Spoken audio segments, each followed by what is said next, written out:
Let's just revisit, because we were talking about the Bears and the Panthers trade and how that moves stuff. It's just, for me, this Jalen Ramsey thing, because I don't know how it was with you guys. I got a lot of texts from people that were asking, well, what, just a third rounder and some, no-name tight end, that was it? Guys, and I just have to reset here, and I'll ask you, Sam Flannel, remember when we talked about the Jalen Ramsey thing? And a lot of people were out there spinning I give him the 18th overall pick and stuff like that, right? Remember? Oh, yeah. And I kind of laughed at that. Yeah. And I said, remember, you are doing the Rams the favor, not the other way around. The Rams aren't doing you the favor. You're taking the big number off the books for them. You're doing the service for the Rams. So just kind of your initial reaction to it, Sam Flannel. Yeah, my initial reaction was kind of the same as a lot of people. Like, that doesn't seem like that much of a haul, and maybe the Lions probably could have got that done for a second round or something like that, and I probably would still do it. But at the same time, what's done is done. I'm kind of at the point now where I'm not going to question Brad Holmes's methods. Obviously, Miami is a desirable location, and it looks like Jalen Ramsey is going to fit into a really, really good defense now, and it's going to be a hell of a team. I'm kind of looking at the draft and maybe some free agents like a Jamel Dean or a James Bradbury. I'm not up in arms that the Lions didn't get this done, but at the same time, I kind of had some Jalen Ramsey dreams. I think we all did, because he's a first ballot Hall of Famer the second he steps off the field, just with what he's already done so far. And he's still playing some of the best football of his career. And the history also shows that where he goes, and it's not completely because of him, but it's a lot because of him, that teams win. Remember that 2017 Jacksonville team, that Saxonville team that defense carried Blake Bortles and Leonard Fournette and company to the AFC Championship game. When they ran into the luckiest quarterback in the history of football. Hey, remember that Miles Jack fumble recovery where he actually wasn't down and they called him down? He would have ran it back for a touchdown to give him a 27-10 lead. That doesn't happen to other quarterbacks, by the way, just Tom Brady. But he's not lucky. But Jalen Ramsey, I was a little bit disappointed that the Lions didn't get it done, but at the same time, yeah, it's a big cap number. We all kind of know that the Lions, they're not playing with what they have next year. That would be your one kind of signing. I mean, am I wrong in all that if they were to get Jalen Ramsey, you're kind of hamstrung to do a whole lot of anything else unless you restructure and all that good stuff. Right. And that is the case. And it's not like it's an egregious cap number, because once he got traded, all the roster bonuses accelerate and the Rams pay him upon trading. So, the Rams are the ones right now that are left to dig out from under that. It wasn't egregious. I think it was in the neighborhood of $18 million a year for the rest of his contract. Yeah. So it wasn't huge. The Dolphins did guarantee all that, by the way, upon receiving Jalen Ramsey. And, it's one of those things where, as far as it goes, for me,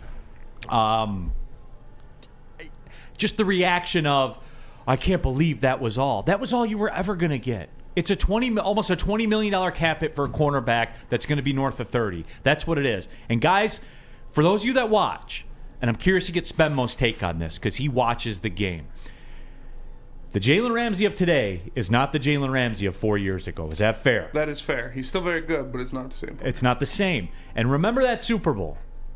Jalen Ramsey got cooked by Chase on that play. He did. And Aaron Donald saved him. He did.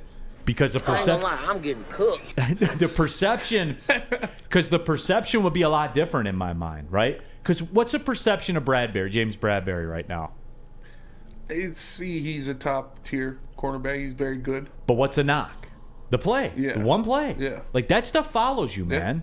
Yeah. It does. And Ramsey got cooked. Obviously, Jamar Chase is great. But I'm saying, he ain't the Ramsey that he was 4 years ago. He's not. Everybody wants it to be that, but he's not. I mean, I guess, but at the same time, he's still better than every other cornerback in the league except for maybe 3, 4, 5, maybe even a top 3 cornerback in the league, and at times maybe 2 or 1. I still, I don't know. I wasn't in the camp of Ramsey or bust. I was kind of more like, if we can get him, great, but I would like to get one of those bigger name signings or one of those veteran, maybe a linebacker or a corner or something. I would like to get something with this cap space. Ramsey was one of my top choices.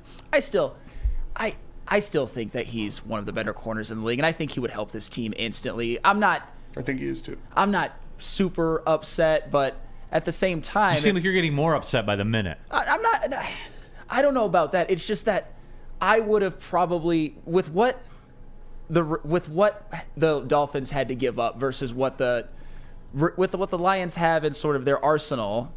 I'm thinking that maybe they could have got this done. That's all I'm saying. I'm not going to question Brad Holmes' methods because I trust in him implicitly with the way that he's been able to build this roster so fast that the rebuild is accelerated, and now we're talking division title. But at the same time, I got a few questions. Now just kind of move on. Get someone else, like a Jamel Dean, James Bradbury, or a Trey Edmonds. I know that would make Spenny very happy. Flannel. I know it's not Madden. I'm saying now that they didn't get Jalen Ramsey. I'm not saying get Jalen Ramsey and then someone else. Based on your world, though, where you talk about that, about go get James Bradbury, get whoever else, the same rules apply. Where that's it. That's the only move you get. And I am of the opinion I don't think Brad Holmes is operating that way. And that's fine. I'm just saying that I know what the Lions cap number is. I know that they don't have all the money in the world like they do next year, but at the same time, they can afford someone. I mean, maybe a Trey Edmonds at $11 million a year, that's a little bit more feasible. Maybe a Dalvin Tomlinson at $9 million a year in the interior defense is more feasible. I'm just saying. I know it's not Madden. I just know that Jalen Ramsey is just kind of someone that you can check off the list. It's like, okay, we can't get him. Maybe they tried, maybe they didn't. They didn't succeed. But someone. They have enough in their arsenal to get someone. And it all too depends on what they do in free agency, what they do in the draft. They're going to supplement this roster, but are you telling me there's nothing that they can do in free agency? It almost seems like sometimes you want to rebuild forever. That's the vibe I get off of you sometimes. That every single time there's a free agent, it's just like, oh, nope, we can't get him. Brad Holmes doesn't operate that way. It seems like almost every single time. Give me an example. Well, we're talking about Jalen Ramsey, for example. I'm giving you examples like James Bradbury and Jamel Dean, without. Yeah, I mean, a cornerback north of 30 that showed signs of regression, which he has. Everybody in the room agreed. But he's not the same dude he was at 26 for pushing $20 million a year. Yeah, I'm sorry, I'm not interested in that. Okay, that's fine. Flynn, but I also especially at the cost of draft capital. When my main weapon is Brad Holmes with a draft pick. How many times you got to go over this? I understand that, but it would be like a third or a second round pick or something. It wouldn't be which is pretty valuable, Sam Flannel. I understand that. But then I gave you the example of Jamel Dean, who, newsflash, is not 30. And you wouldn't have to give up any draft capital. And I said maybe go after him. And then you accuse me of saying it's like Madden. That's what you said. No. You have a Madden mentality about it where you just move on to the next one. Now, the Dean thing to me, again, being apprehensive about cost and stuff like that, yes, the resume is more appealing to me. Sure. A player like Dean. I'll pay for quality, right? We've established this. Yes. Remember when we were talking about the safety situation? Yep. I'll pay for quality. But I'm not just settling for something. Fair enough. You know what I'm saying? I I'm don't not think doing Jalen that. Ramsey is settling. I wouldn't say trading for Jalen Ramsey would be settling. See, I think it is when you're pushing $20 million cap number and you're giving up draft capital to do it. For a guy that's is he on the downside of his career? Yes. He's over the apex. That's fair, right? Yes, I want to be fair. He's over the apex. I'll say that. He's still very good, though. Absolutely. I'm not going to dispute that. I'm just saying that, though. You know, that's what it is. Alex Haggerty says, Lions tried to trade for Ramsey, but he wanted to go to Miami because there's no state tax, probably some other personal reasons. Plus, he ran out on his pregnant girlfriend, so F him. All right, that's a very Detroit fan response there. Kevin says, anybody who thought Ramsey was coming back to Detroit needs to turn off Madden and come back to reality. Same thing with the Lamar Jackson stuff to Detroit. But you're acting like he had some sort of no trade clause or something. You don't have to trade him to where his preferred destination is. And I get it. What's done is done. Miami has him. Now the Lions have a ton of other opportunities to improve this roster, which we know Brad Holmes will do through the draft and maybe a free agency move or two. I'm just saying, it's not a crime to be a little bit disappointed that Jalen Ramsey went to the freaking Dolphins and he's teaming up with Xavier Howard, and you got Tyreek Hill and Jalen Waddle on the other end. I'm a little not disappointed, just kind of like, oh, what could have been. All right, time to move on. You know what I'm saying? Like it's okay to be a little bit disappointed. It's fine.